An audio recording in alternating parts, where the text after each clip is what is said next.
ದೆಹಲಿಯ ಹೈಕಮಾಂಡ್ ಅಂಗಳದಲ್ಲಿ DCM DK brothers ಮತ್ತೊಂದು ದಾಳ ಉರುಳಿಸಿದ್ದಾರೆ. ಪಂಚರಾಜ್ಯಗಳ ಚುನಾವಣೆಯಲ್ಲಿ ಪಕ್ಷದ ಪರವಾಗಿ ಫೈಟ್ ಮಾಡಿದ ಡಿಕೆಶಿ ಇದೀಗ ಮತ್ತೆ ಪಟ್ಟದ ಫೈಟ್ ಶುರು ಮಾಡಿದ್ದಾರೆ. ಅಧಿಕಾರ ಹಂಚಿಕೆ ವಿಚಾರದ ಬಗ್ಗೆ ಹೈಕಮಾಂಡ್ ನಾಯಕರನ್ನ ಭೇಟಿ ಮಾಡಿರೋದು ರಾಜ್ಯ ಕಾಂಗ್ರೆಸ್ನಲ್ಲಿ ಹೊಸ ಚರ್ಚೆಗೆ ಕಾರಣವಾಗಿದೆ.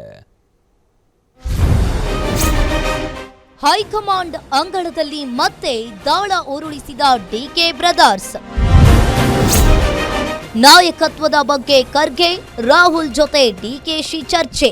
ರಾಜ್ಯ ಕಾಂಗ್ರೆಸ್ ಸರ್ಕಾರ ಅಧಿಕಾರಕ್ಕೆ ಬಂದು 3 ವರ್ಷವಾಗ್ತಾ ಇದೆ. ಸಿಎಂ ಸಿದ್ದರಾಮಯ್ಯ ದಾಖಲೆಯ ಮುಖ್ಯಮಂತ್ರಿಯಾಗಿ ಸರ್ಕಾರವನ್ನ ಮುನ್ನಡೆಸ್ತಾ ಇದ್ದಾರೆ. ಆದರೆ ಕಳೆದೊಂದು ವರ್ಷದಿಂದಲೂ ತೀವ್ರ ಚರ್ಚೆಯಾಗ್ತಾ ಇದ್ದ ನಾಯಕತ್ವ ಬದಲಾವಣೆ ವಿಚಾರ ಇದೀಗ ಮತ್ತೆ ಮುನ್ನೆಲೆಗೆ ಬಂದಿದೆ. ಪಂಚರಾಜ್ಯಗಳ ಚುನಾವಣೆ ಫಲಿತಾಂಶದ ಬಳಿಕ ಅಧಿಕಾರ ಹಂಚಿಕೆ ಬಗ್ಗೆ ನಿರ್ಧಾರವನ್ನ ಕೈಗೊಳ್ಳುವ ಕಾಂಗ್ರೆಸ್ ಹೈಕಮಾಂಡ್ ಪ್ಲಾನ್ ಮಾಡಲು ಮುಂದಾದ ಬೆನ್ನಲ್ಲೇ ಡಿಕೆ ಬ್ರದರ್ಸ್ ಹೊಸ ದಾಳವನ್ನ ಉರುಳಿಸಿದ್ದಾರೆ.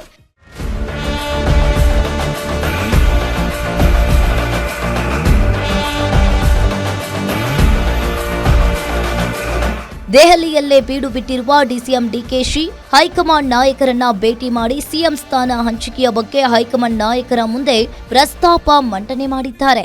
ಡೆಲ್ಲಿಗೆ ಬಂದಿದ್ದೀನಿ. ಡೆಲ್ಲಿಲಿ ಗಾಳಿಗಿಲಿ ಕುಡಿಯೋಕೆ ಬಂದಿಲ್ಲ. ನಾನು ನಾಳೆ ರಾಜನಾಥ್ ಸಿಂಗ್ ಅವ್ರದ್ದು ಭೇಟಿ ಇದೆ. ನಾನು ನಮ್ಮ ಆಫೀಸರ್ಸ್ ಎಲ್ಲ ಭಾಳ ಹಿಂದೆನೇ ಟೈಮ್ ಕೇಳಿದ್ದು, ಅವ್ರು ನಾಳೆ ಕೊಟ್ಟಿದ್ದಾರೆ. 11:15ಗೆ ಇವ್ರು ಭೇಟಿ ಮಾಡ್ತೀನಿ ರಾಜನಾಥ್ ಸಿಂಗ್ನ.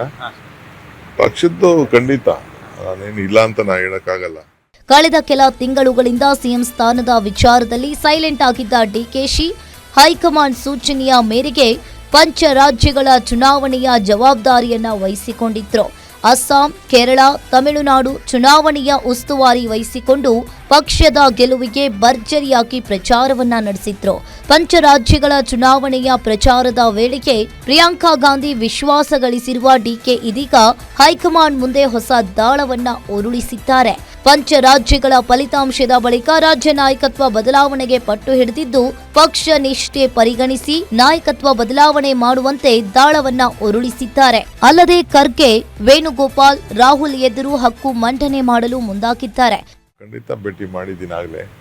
ಈಗೆಲ್ಲ ನಾನು ಅದೆಲ್ಲ ಹೇಳ್ಬಾರ್ದು, ಯಾರು ಭೇಟಿ ಮಾಡಿರ್ತೀನಿ ಯಾರು ಬಿಟ್ಟಿರ್ತೀನಿ ಅಂತ.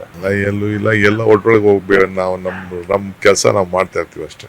ಅದನ್ನೆಲ್ಲ ನಾನು ಡಿಸ್ಕ್ಲೋಸ್ ಮಾಡೋಕ್ಕಾಗಲ್ಲ. ಖಂಡಿತ ಎಲೆಕ್ಷನ್ ಮಾಡಲೇಬೇಕಲ್ಲ, ವರದಿ ಇತ್ತ ಹೇಳಲೇಬೇಕು. ಕರ್ನಾಟಕದೇನು ನಾನೇನು ಅಷ್ಟು ಅದೆಲ್ಲ ಮಾಡೋರು ಮಾಡ್ತಾರೆ. ಬೇರೆದೆಲ್ಲ ತಮಿಳ್ನಾಡಿಗೆ ಹೋಗಿದ್ದೆ, ಕೇರಳಕ್ಕೆ ಹೋಗಿದ್ದೆ, ಅಸ್ಸಾಂಗೆ ಹೋಗಿದ್ದೆ.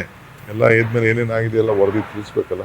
ನನ್ನ ಜವಾಬ್ದಾರಿ ನಿಂತು ಪಾಪ ನನಗೆ ಪಕ್ಷ ಅಸ್ಸಾಂಗೆ ಕ್ಯಾಂಪೇನ್ ಮಾಡಿದ್ರು, ತಮಿಳ್ನಾಡಲ್ಲಿ ಮಾಡಿದ್ರು, ಕೇರಳಲ್ಲಿ ಮಾಡಿದ್ರು. ಎಲ್ಲ ಕಡೆನೂ ಸುತ್ತಿದ್ದೀನಿ. ನಾನು ಕರ್ನಾಟಕ ಮಾಡಲೇಬೇಕು ಬಿಡಿ, ನನ್ನ duty as A party president, as A deputy chief minister ಮಾಡಲೇಬೇಕು. ಎಲ್ಲ ಕಡೆನೂ ಹೋಗಿ ಬಂದಿದ್ದೀನಿ. ಒಟ್ನಲ್ಲಿ ಮೇ 10ರೊಳಗೆ ಕಾಂಗ್ರೆಸ್ ಹೈಕಮಾಂಡ್ ಅಧಿಕಾರ ಹಂಚಿಕೆ ಬಗ್ಗೆ ನಿರ್ಧಾರವನ್ನ ಕೈಗೊಳ್ಳುವ ಸಾಧ್ಯತೆ ದಟ್ಟವಾಗಿರುವುದರಿಂದ ರಾಜ್ಯ ಕಾಂಗ್ರೆಸ್ನಲ್ಲೀಗ ಹೊಸ ಚಟುವಟಿಕೆಗಳು ಗರಿಗೆದಿರುವುದು ಮಾತ್ರ ಸುಳ್ಳಲ್ಲ. ವೀರೇಶ್ ದಾನಿ, political bureau, guarantee news, Bengaluru.